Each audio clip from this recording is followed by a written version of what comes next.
Good morning, students. Today we will discuss about chapter number 4. The topic is burns. Burns का क्या meaning होता है? जब हमारा स्किन का कोई पार्ट जल जाता है. बर्न्स मीन्स जल जाना.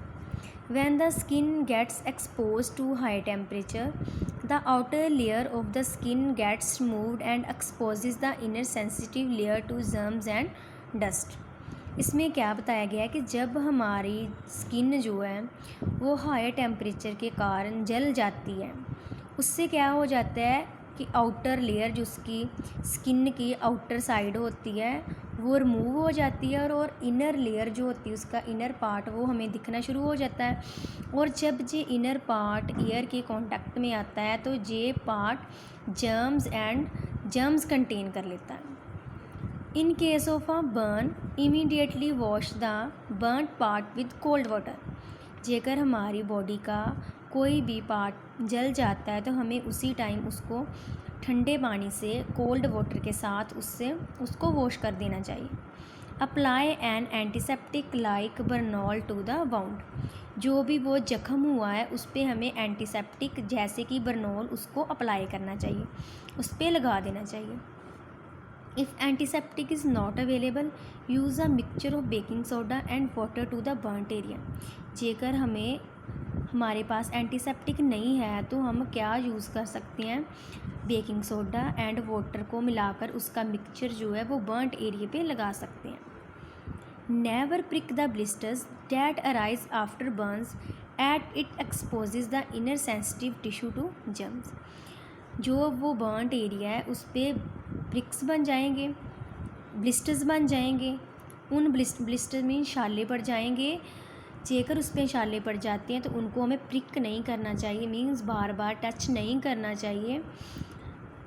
उससे क्या होगा, जेकर हम उसको टच करते हैं, बार बार प्रिक करते हैं तो उससे जो हमारी इनर सेंसिटिव लेयर्स जो हैं स्किन की वो क्या कंटेन कर लेगी? जर्म्स कंटेन कर सकती है. Turmeric and aloe vera have natural healing capacity. Turmeric acts as an antiseptic and heals the body very quickly. इसमें क्या बताया गया है कि जो टर्मेरिक हल्दी होती है एंड एलोवेरा होती है उसमें नेचुरल हीलिंग कैपेसिटी होती है. हीलिंग का means capacity for recovery.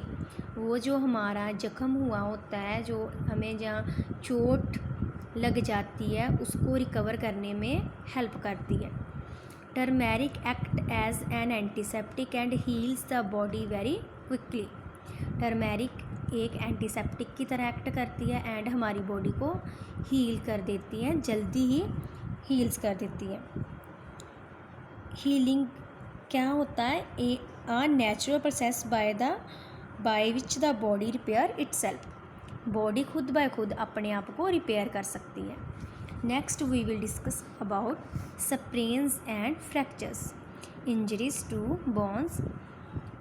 Here first is sprain. sprain क्या होती है? जैसे मोच पड़ जाती है बॉडी पे. फ्रैक्चर क्या होता है? जैसे हमारी बॉडी का बोन टूट जाती है. In this the tissue around a bone joint gets turned due to sudden jerk or shock. इसमें क्या बताया गया है कि हमारे जो जॉइंट होते हैं, जो हमारी बॉडी के जोड़ होते हैं, उसके जो टिश्यू है सडनली अचानक ही उनमें जर्क हो जाए, मीन्स झटका लग जाए, तो हमारी बॉडी के किसी पार्ट पे भी स्प्रेन हो सकता है. In this the tissue around a bone joint gets torn का मीनिंग है टूट जाना. ड्यू टू सडन जर्क, अचानक ही हमारी बोन का टूट जाना. ड्यू टू सडन जर्क, झटके से उसको हम बोल देंगे sprain. Fracture this results when there is a crack in the bone. Fracture क्या होता है? जब हमारी बॉडी की बोन क्रैक हो जाती है, मीन्स कहीं से टूट जाती है. Both lead to swelling around the affected area and movement about the area becomes painful. इन दोनों में क्या होता है कि जहाँ पे भी चोट लगी होती है, अफेक्टेड एरिया जो होता है उसमें सूजन पड़ जाती है. And movement about the area become painful.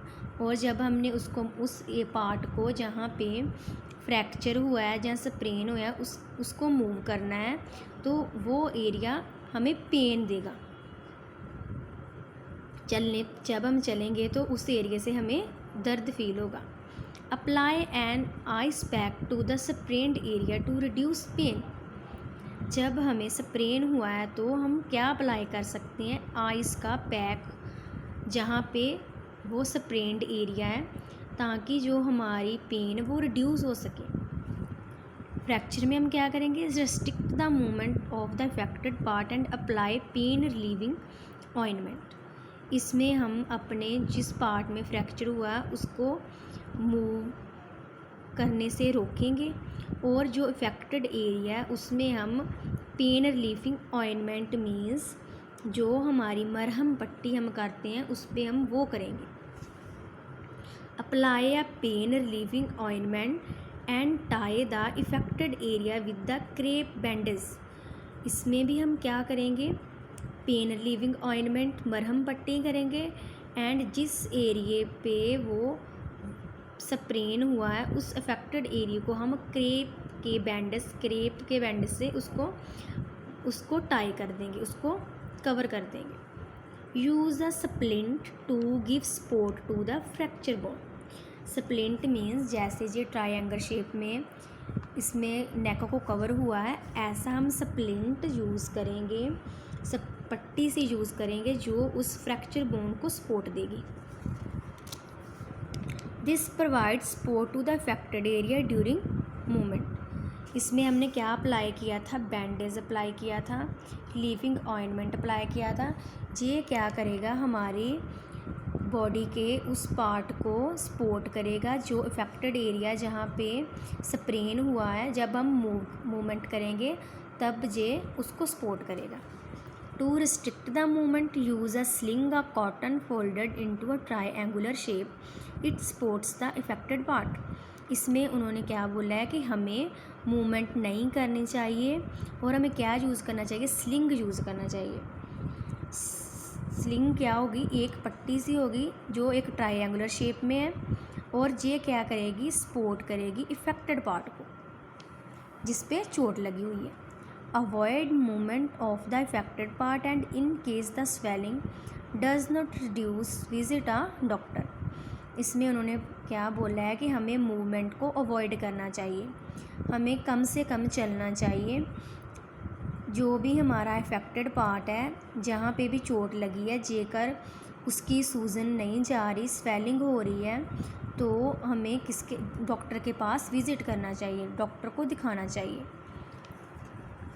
इसमें क्या है, immediately get the x-ray done to give further medical help to the victim. इसमें बोला गया है कि जो विक्टिम, जो पर्सन इस चोट फ्रैक्चर का शिकार हुआ है, उसका हमें एक्सरे करवाना चाहिए उसी टाइम और उसको फर्दर मेडिकल हेल्प देनी चाहिए। एक्सरे क्या होता है, picture taken of inside of something like as broken bone.